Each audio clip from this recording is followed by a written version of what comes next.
નમસ્કાર.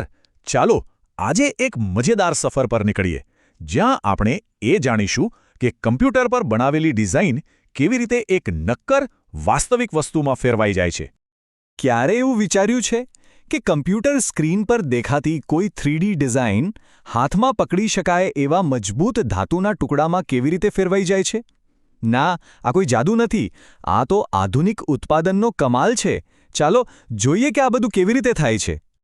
જુઓ, ઉત્પાદનની બે મુખ્ય રીતો છે. એક છે એડિટિવ, જેમ કે 3D પ્રિન્ટિંગ, જેમાં મટીરિયલને સ્તર દર સ્તર જોડીને વસ્તુ બનાવવામાં આવે છે.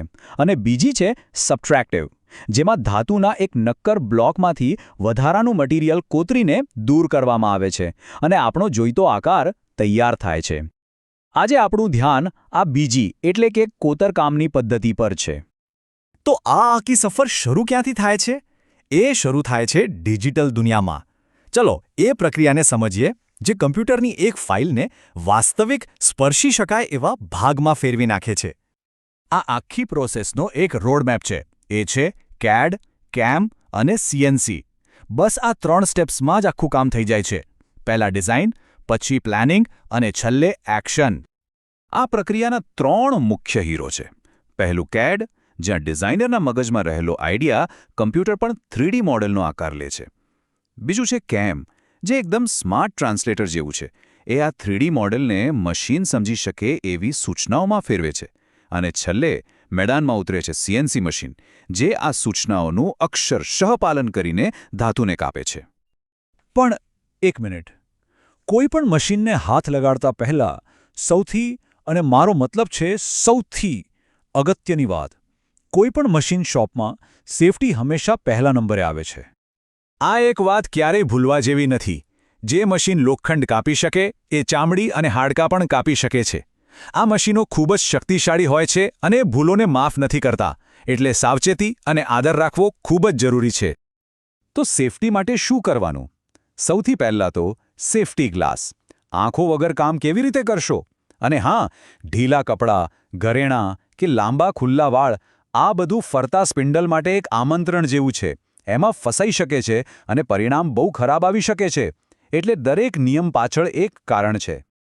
શોપમાં અમુક નિયમો પાળવા જ પડે. જેમ કે કોઈ ધમાલ મસ્તી નહીં, ફોકસ બહુ જરૂરી છે. મશીનમાંથી નીકળતી ગરમ ચિપ્સને હાથથી નહીં પણ બ્રશથી જ સાફ કરવાની. અને સૌથી અગત્યનું, ઇમરજન્સી સ્ટોપ બટન ક્યાં છે એ આંખ બંધ કરીને પણ ખબર હોવી જોઈએ. અને હા, વન હેન્ડ રૂલ યાદ રાખજો, જે ખાતરી કરે છે કે જ્યારે કોઈ મશીનની અંદર હોય ત્યારે બીજું કોઈ ભૂલથી પણ મશીન ચાલુ ન કરી દે. ચાલો, હવે સેફટીની વાત થઈ ગઈ, તો મશીન સાથે વાતચીત કેવી રીતે કરવી એ શીખીએ. આ બધું એનું સ્થાન અને એની ભાષા સમજવા પર આધાર રાખે છે. મશીન આપણી જેમ નથી વિચારતું. એ 3 દિશામાં વિચારે છે. X એટલે કે ડાબે જમણે, Y એટલે આગળ પાછળ, અને Z એટલે ઉપર નીચે. અને આપણે હંમેશા એ રીતે વિચારવાનું કે કટિંગ ટૂલ ક્યાં જઈ રહ્યું છે, મશીનનું ટેબલ નહીં. મશીનની દુનિયામાં 2 સરનામા હોય છે. એક છે મશીન હોમ, જેનું કાયમી ઘર છે, એ ક્યારેય બદલાતું નથી. અને બીજું છે WCS, જે આપણે કામ કરવાના પાર્ટ પર સેટ કરેલું કામચલાઉ સરનામું છે, આપણો 0 પોઈન્ટ. તો મશીન પોતાના કાયમી ઘરેથી આપણા કામચલાઉ સરનામા સુધી પહોંચે કેવી રીતે? એના માટે છે ફિક્સચર ઓફસેટ, જેમ કે G54. આ એક બ્રિજ જેવું છે. એ મશીનને કહે છે કે તારા ઘરેથી પાર્ટના 0 પોઈન્ટ સુધી પહોંચવા માટે આટલું Xમાં, આટલું Yમાં અને આટલું Zમાં જવાનું છે. એકદમ GPSની જેમ જ. અને આ બધી જ સૂચનાઓ જે ભાષામાં અપાય છે એ છે G કોડ. જુઓ આ લાઇન, N1 એટલે લાઇન નંબર 1, G1 એટલે સીધી લીટીમાં કાપવાનું શરૂ કર. X1.0, Y1.0 એ જગ્યા છે જ્યાં જવાનું છે, અને F20 એ સ્પીડ છે. કેટલું સરળ છે નહીં? G કોડ્સને આપણે પ્રોગ્રામના કામ કહી શકીએ. એ ગતિ અને મોડ્સ નક્કી કરે છે. જેમ કે G0 એટલે કટિંગ કર્યા વગર ફટાફટ જગ્યા પર પહોંચી જા. G1 એટલે હવે ધીમે ધીમે કાપવાનું શરૂ કર. G90 એટલે બધા માપ આપણા 0 પોઈન્ટથી જ લેવાના છે. અને G54, જે આપણે હમણાં જોયું, એ વર્ક ઓફસેટ પસંદ કરે છે. અને જો G કોડ્સ કામ છે, તો M કોડ્સ સ્વિચ છે. એ વસ્તુઓને ચાલુ બંધ કરે છે. M3 એટલે સ્પિન્ડલ ચાલુ કરો, M6 એટલે ટૂલ બદલો, M8 એટલે કુલન્ટ ચાલુ કરો અને M30 એટલે કામ પૂરું, પ્રોગ્રામ બંધ. ઓકે, આપણે મશીનને સૂચનાઓ આપતા શીખી ગયા, પણ જ્યારે ટૂલ ખરેખર ધાતુને સ્પર્શે છે ત્યારે ત્યાં શું થાય છે? ચાલો એનું ભૌતિકશાસ્ત્ર સમજીએ. એક સારા કટનું રહસ્ય છે ચિપ લોડ. આનો સીધો મતલબ છે કે ટૂલનો દરેક દાંત એક વખતમાં કેટલી જાડી ચિપ કાપે છે. અને આ ચિપ બહુ કામની છે. એનું સૌથી મોટું કામ છે કટિંગ દરમિયાન પેદા થતી ગરમીને પોતાની સાથે લઈને દૂર જવાનું, જેનાથી આપણો પાર્ટ અને ટૂલ બંને સુરક્ષિત રહે. હવે કઈ દિશામાં કાપવું એનાથી પણ બહુ ફરક પડે છે.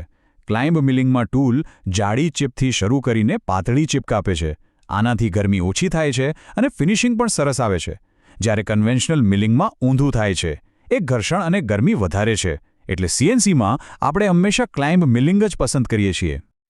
ચાલો તો અત્યાર સુધી આપણે જે કંઈ પણ અલગ અલગ ટુકડાઓમાં શીખ્યા એ બધાને જોડીને એક આખી તસવીર બનાવીએ. જુઓ આ કોડ. હવે આપણને આ સમજાશે. M6 એટલે કે ટૂલ લોડ થયું. M3 સ્પિન્ડલ ફરવા લાગ્યું. G54 મશીનને પાર્ટનું 0 પોઇન્ટ મળી ગયું. G43 મશીને ટૂલની લંબાઈને એડજસ્ટ કરી લીધી. અને છેલ્લે G1 ટૂલ મટીરિયલમાં ઉતર્યું અને કટિંગ શરૂ. જુઓ, જે પહેલાં કોઈ વિચિત્ર ભાષા લાગતી હતી એ હવે એકદમ સ્પષ્ટ સૂચનાઓનો સેટ છે. તો આ જ છે આખી પ્રક્રિયા. સેફ્ટીથી લઈને મશીનની ભાષા સુધી બધું સમજ્યા પછી ડિજિટલ ફાઇલમાંથી વાસ્તવિક વસ્તુ બનાવવી શક્ય બને છે. હવે જ્યારે મશીન સાથે વાતચીત કરવાનો રસ્તો ખુલ્લી ગયો છે ત્યારે વિચારો આગળ શું બનાવી શકાય.